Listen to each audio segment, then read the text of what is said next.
5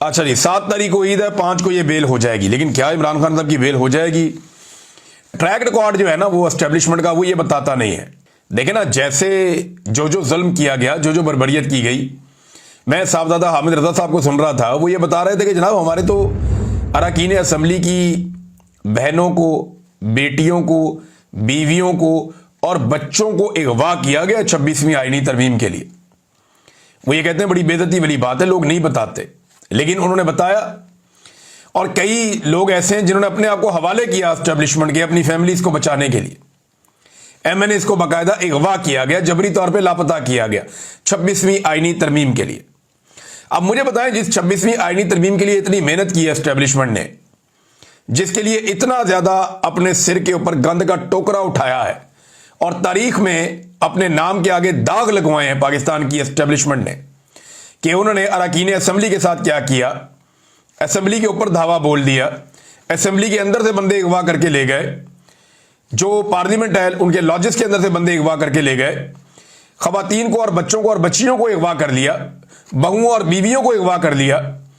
جب یہ سارا کچھ کیا اسٹیبلشمنٹ نے, اپنے اوپر اتنا بڑا دھبا لے لیا, اتنا سیاہ داغ اپنے اوپر لگا لیا, اپنے دامن کو داغدار کر لیا, تو وہ کیا کیوں تھا؟ صرف عمران خان سے بچنے کے لیے کہ ہم ایک ایسی آئینی عدالت بنائیں جس کے ذریعے سے ان تمام اقدامات کو تحفظ مل جائے جو عمران خان صاحب کے خلاف ہم نے کیے ہیں, اور وہ عدالت بنا لی. اب فوجی عدالتوں کو تحفظ دلوا دیا گیا ہے, مخصوص نشستیں چھیننے کا بندوبست کر دیا گیا ہے, اور یہ مخصوص نشستیں چھین بھی لی جائیں گی. سارا پاکستان جانتا ہے جس طرح کا بینچ بنا ہے, زیادہ امکان تو یہی ہے 99% کہ یہ سیٹیں چھین لی جائیں گی, انلیس کوئی انہونی نہ ہو جائے, کوئی عجیب و غریب کام نہ ہو جائے, ورنہ سیٹیں تو چھیننے والا بینچ بیٹھا ہوا ہے. بھئی جس بینچ نے ملٹری کورٹ میں سویلین کے ٹرائل کو جائز قرار دے دیا, اس سے تو آپ پھر کوئی بھی کام کروا لیں, یہ تو کام ہی بہت چھوٹا ہے مخصوص نشستوں والا, تو یہ بھی کر دیا جائے گا. تو اس عمران خان کو کیا یہ اسٹیبلشمنٹ, ملٹری اسٹیبلشمنٹ اتنے آرام سے چھوڑ دے گی؟ اپنے ٹاؤٹس کے ذریعے سے روزانہ کی بنیاد پہ کہلاتے ہیں کہ فوجی قیادت عمران خان سے شدید نفرت کرتی ہے, تو کیا فوجی قیادت عمران خان کو باہر آنے دے گی؟ ایک طرف پیغام دلوایا جاتا ہے کہ شدید نفرت کرتے ہیں بھائی ہم عمران خان سے, اور دوسری طرف یہ کہا جاتا ہے کہ جی عمران خان صاحب باہر آ جائیں گے. تو مجھے یہ لاجیکل نہیں لگتا, مجھے لگتا نہیں ہے کہ یہ ایک دم ہو پائے گا. ایک اور بات بھی بڑی امپورٹنٹ جو کی حامد رضا صاحب نے, کیونکہ ان کا ذکر ہو رہا ہے تو میں بتا دیتا ہوں. انہوں نے کہا جی کہ میاں نواز شریف نے حرم پاک میں بیٹھ کر خانہ کعبہ میں ان کے والد سے ایک بات کہی تھی, کیونکہ ان کے والد کے پاس ایک ڈاکومنٹ ان کے والد کے ہاتھ لگا تھا جس میں شریف خاندان نے باقاعدہ NRO حاصل کیا تھا اور ایک معاہدہ کیا تھا پرویز مشرف کی حکومت کے ساتھ, جس میں گارنٹی دی گئی تھی کہ یہ چیزیں ہم کریں گے اور یہ نہیں کریں گے. اور اس میں جو بندے پاکستان سے باہر لے کر گئے, پیسہ جو چیزیں لے کر جانی تھی لے کر چلے گئے, وہ پورا معاہدہ صاحبزادہ حامد رضا صاحب کے والد گرامی کے ہاتھ میں لگ گیا, مرحوم کے.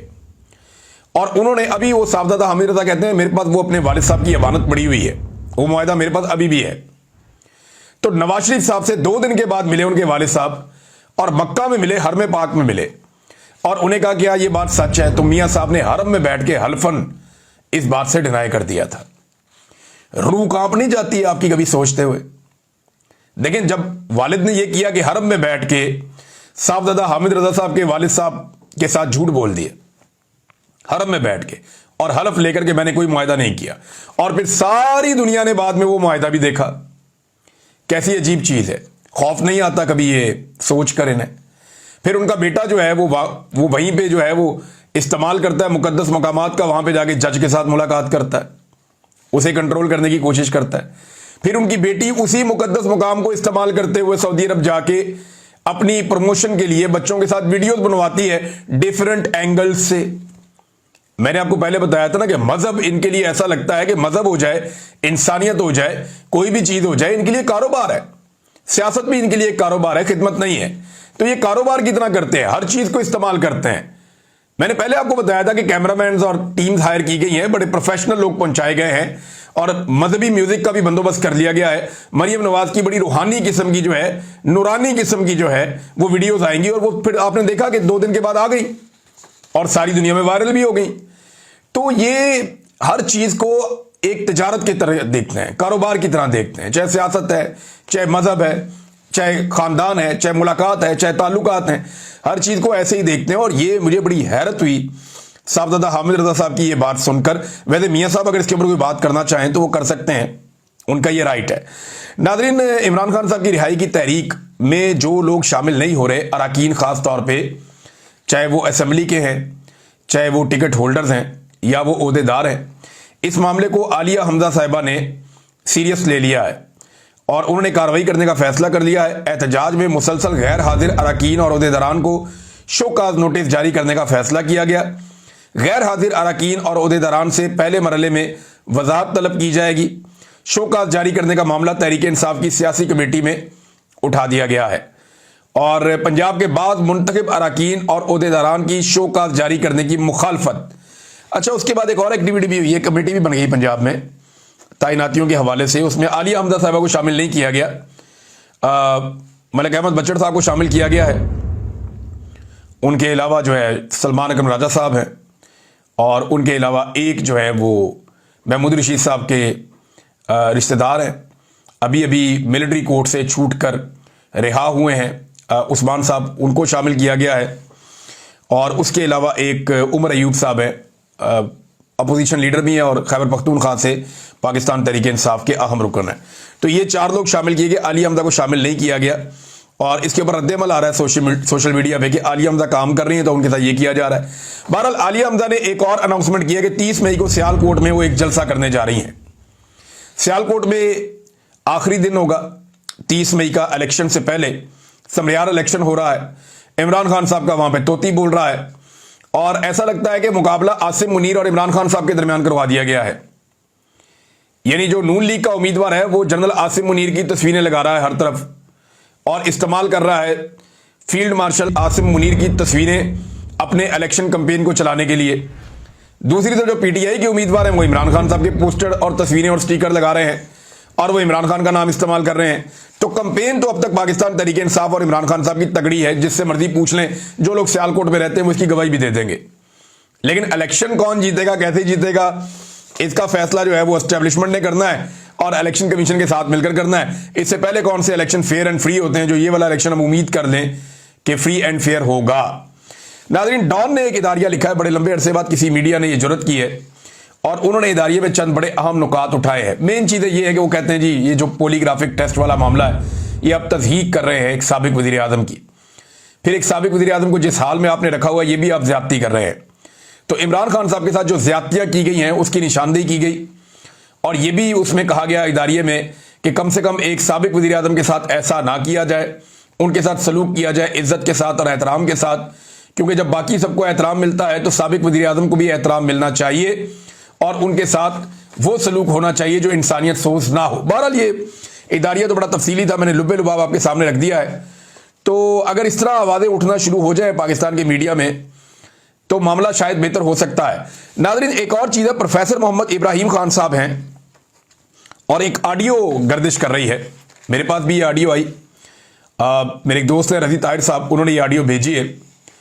پروفیسر محمد ابراہیم خان صاحب ہیں، یہ امیر ہیں جماعت اسلامی کے جنوبی خیبر پختونخوا سے، اور ڈرون حملوں کے حوالے سے انہوں نے کچھ فرمایا ہے. پہلے انہوں نے کیا کہا ذرا یہ آپ سن لیجئے. میں پوری وضاحت سے یہ بات کرتا ہوں کہ ہمارے لیے فوج اور طالبان اور گڈ طالبان اور بیڈ طالبان اور سرنڈر طالبان اس میں کوئی فرق نہیں ہے.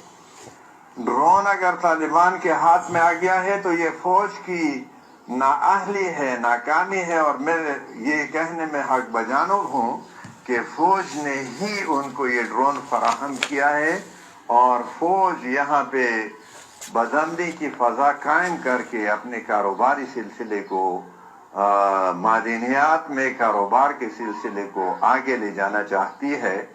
میں فوج سے عاصم منیر جو خیر سے فیلڈ مارشل بنا دیے گئے ہیں ان سے بھی یہ کہتا ہوں، وزیر اعظم شہباز شریف شاید ان کے ہاتھ میں کوئی اختیار نہیں ہے کہ از برائے خدا ہماری حالت پر رحم کیجئے.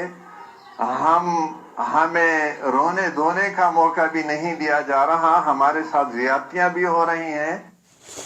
یہ آپ سن رہے تھے پروفیسر محمد ابراہیم خان صاحب کو، اور مبینہ طور پہ یہ ان کی آڈیو ہے اور ساتھ میں ایک ویڈیو بھی جاری ہے، اور جناب وہ یہ کہہ رہے ہیں کہ جو ہو رہا ہے معدنیات کے لیے ہو رہا ہے۔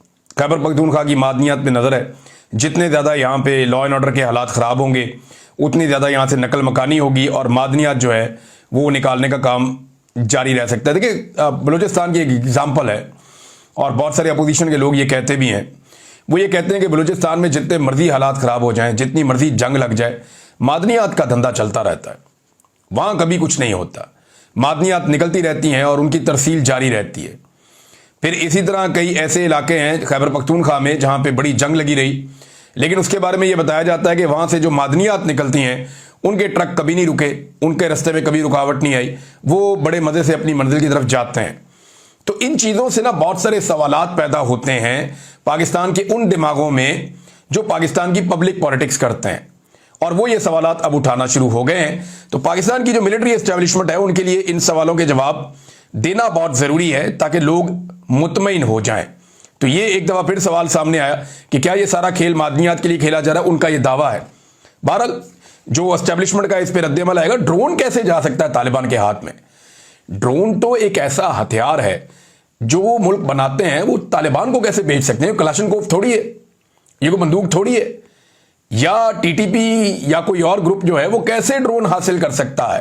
یہ تو باقاعدہ ایک معاہدہ ہوتا ہے جس کے تحت آپ خریدتے ہیں، یا وہ خود ڈرون بنانا شروع ہو گئے ہیں، بنا ہی نہیں سکتے۔ یہ کس کمپنی کے ڈرونز ہیں، کیسے آ رہے ہیں، کیا ہو رہا ہے؟ پاکستان کی کچھ انٹیلیجنس کی اور سیکیورٹی کی رسپانسبلٹیز ہیں اداروں کی، ہمیں اب تک کوئی چیز پتہ نہیں چلی بدقسمتی سے۔ شمشاد اختر صاحب ناظرین، انہوں نے کچھ گواہیاں دی ہیں نواز شریف صاحب کو لے کر۔ یہ سابق سیکرٹری خارجہ ہے اور اس وقت بڑے امپورٹنٹ عہدے پر تھے جب پاکستان نے ایٹمی دھماکے کیے تھے۔ تو انہوں نے کہا جی کہ میں نے تو نواز شریف کی فون لائنز بھی بند کروا دی تھی اس وقت، تاکہ بل کلنٹن مزید دباؤ ڈالنے کے لیے فون نہ کرے۔ نواز شریف کو بول کر مشاہد حسین سید کو بھی میں نے منع کر دیا تھا کہ کوئی بیان نہ دیں۔ یہ حالات تھے میاں نواز شریف صاحب کے اس وقت جب ایٹمی دھماکہ کرنا تھا۔ پھر شمشاد اختر صاحب ایک اور انٹرویو میں فرماتے ہیں کہ نواز شریف دھماکے نہیں کرنا چاہتے تھے، وہ امریکہ سے ڈرتے تھے۔ 90% کابینہ دھماکوں کے خلاف تھی۔ اسحاق ڈار نواز شریف کو کہتا تھا میاں صاحب دھماکے نہ کرنا، مر جائیں گے۔ یہ جناب ڈار صاحب کہتے تھے میاں صاحب کو الٹے مشورے دینے والے۔ اور اس کے بعد جناب ایک اور چینل کو انٹرویو دیتے ہوئے یہی شمشاد اختر صاحب فرماتے ہیں کہ مطلب یہ نہیں ہے نواز شریف کو جتنا کریڈٹ جاتا ہے، لیکن مطلب یہ نہیں ہے کہ انہوں نے ایٹمی قوت بنایا پاکستان کو، یہ کریڈٹ صرف سیاستدانوں کو جاتا ہے، بالخصوص ڈاکٹر قدیر خان کو، جن کے بارے میں CIA کے ڈائریکٹر نے کہا کہ یہ AQ خان نے معجزہ کیا ہے۔ یہ بھی جناب ایک سٹیٹمنٹ ہے ان کے حوالے سے۔ تو ڈاکٹر عبد القدیر خان کے حوالے سے نا میں ایک دو چیزیں آپ کو کلیئر کرنا چاہتا ہوں کہ یہ جو ایک نیکسس تھا نا جس کے بارے میں کہا جاتا ہے کہ ایٹمی معلومات پھیل رہی تھیں اور ڈاکٹر عبد القدیر خان صاحب کہیں پیسہ بنا رہے تھے، تو انہوں نے اپنی زندگی کا آخر کیسے گزارا ساری دنیا جانتی ہے۔ جس شخص نے یوں پیسہ بنایا ہو تو کوئی چیز لا کے تو آپ سامنے رکھیں۔ دوسرا، ڈاکٹر AQ خان جو ہیں ان کے اوپر ایک چیز کا بہت بڑا بوجھ ڈالا گیا اور انہوں نے اپنی زندگی میں وہ بوجھ اٹھا لیا۔ اسٹیبلشمنٹ کے بغیر ایسا کچھ نہیں ہوتا۔ اس میں 32 ممالک انوالو تھے اور کئی ممالک کی ایجنسیاں انوالو تھیں۔ اگر پاکستان نے کسی کو کوئی ڈیزائن دیا ہے تو اس کے بدلے میں پاکستان نے بھی کچھ ڈیزائن لیے ہیں۔ میں زیادہ بات نہیں کرنا چاہتا، لیکن پاکستان کے پاس اس وقت جو میزائل کی ٹیکنالوجی ہے وہ صرف پاکستان کے سائنسدانوں نے نہیں بنائی، وہ ڈیزائن ہم نے دنیا سے لیے ہیں۔ اور کس طرح لیے ہیں؟ کچھ لو اور کچھ دو ہی ہوتا ہے، اور اس وقت پاکستان کسی بھی معاہدے میں نہیں تھا دنیا کے ساتھ۔ یہ ایٹمی عدم پھیلاؤ کے جو معاہدے ہیں پاکستان نہیں تھا کسی کا بھی حصہ، تو پاکستان نے تو کوئی بھی غیر قانونی غیر آئینی کام ہی نہیں کیا۔ پاکستان نے تو اپنا فائدہ دیکھا کہ جناب ہمیں میزائل ٹیکنالوجی چاہیے، جن ملکوں کے پاس ہے ان سے ہم نے لیا، اور جتنا جو کچھ پاکستان شیئر کر سکتا تھا پاکستان نے وہ بھی کیا، لیکن بعد میں سارا کچھ ایک ہی شخص کے کھاتے میں ڈال دیا گیا۔ یہ بھی ایک زیادتی ہے۔ اکیلا ڈاکٹر AQ خان، سب جانتے ہیں وہ سادہ انسان تھے لیکن بہت ذہین انسان تھے، وہ اپنے کام کے ماسٹر تھے۔ اپنی زندگی کے آخر میں وہ ایک اسپتال بنانا چاہتے تھے، اس کے لیے چندہ بھی اکٹھا ہوتا تھا۔ اگر تو وہ اتنا پیسہ اکٹھا کیا ہوا ہوتا انہوں نے تو وہ تو بڑے دل کے آدمی تھے، وہ اپنے پیسے سے بنا دیتے، لیکن ایسا نہیں تھا۔ ڈاکٹر صاحب کو جو ہے وہ صرف بدنام زیادہ کیا گیا۔ ناظرین، ڈاکٹر سمر مبارک مند نے ایک سٹیٹمنٹ دیا۔ سٹیٹمنٹ دیتے ہوئے انہوں نے کہا جی ایک بٹن دبائیں گے اور بھارت کے سارے ڈیمز اڑ جائیں گے۔